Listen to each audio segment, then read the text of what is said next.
It's pretty clear to us that stasis subclasses took a huge hit in Lightfall with the removal of many mods, especially elemental well mods. Behemoth was hit pretty hard and lost its greatest strength of on-demand charge with light. It was a solid A tier subclass pre-Lightfall. If you were to ask me, I would give it a solid A+ tier in combination of Stronghold and the Lament, or S tier with a little bit of bias. But now with the new armor charge system and the enemy changes in Lightfall, it has fallen down to a B+ tier subclass. Although the mod changes made a pretty large impact on the Stronghold Behemoth build, it actually isn't as impactful as you might think. We're still able to maintain most of the benefits of the build, such as the high damage resistance, on-demand healing, good defensive capabilities, single target control, and so on. The reason why it felt noticeably different from last season is because of the effectiveness of the playstyle as a whole decreased due to some changes in Lightfall. I'll go over it later, but if you're here only for the mods, here's a quick rundown. Assuming you have already played with the build and know the general playstyle, I won't go in depth about why some mods are chosen, as they should be relatively intuitive. I'll link my old guide in the description below. Most of the text are still relevant, with only the mod and champion management section needing an update. So starting with the helmet, one heavy ammo finder, one solo siphon, and another siphon mod of your acronym weapon, such as the forbearance. If you don't need that, swap out for a special ammo finder.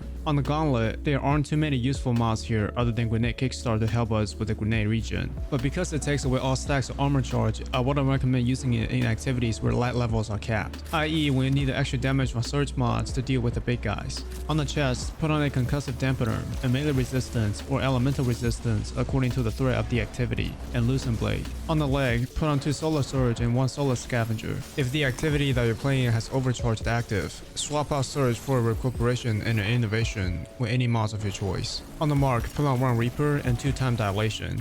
With this mod setup, we're able to maintain all of the buffs, just in a less effective way. Almost all builds are built into orb generation. We really don't have to worry about not having a damage buff under a team setting. Sure, we don't have a 35% buff anymore, but the more impactful problem in my opinion is the enemy changes in Lightfall. As you may know, the overall difficulty of the game is increased. Enemies are more difficult to fight in that we are handicapped in many activities. Nightfalls, Master Raids and Dungeons, Legend and Master Lost Sectors, just to name a few. Many activities like Lost Sectors, campaign missions, Dares of Eternity, and Wellspring has combatants' health increased. All of the difficulty changes on top of the loss of Loosen Blade's primary effect and on-demand chargeable light makes the overall potency of the build worse. It's going to ask for more skillful plays with Stronghold's healing mechanics. The current PvE environment tests your skill with the build much further than before. You'll be more susceptible to incoming damage and output less damage than before. On top of all that, ability regeneration was reduced, so it's going to be slightly more difficult to keep up with scrub chains, and heavy ammo will become more of an issue if you don't have a consistent way to generate them.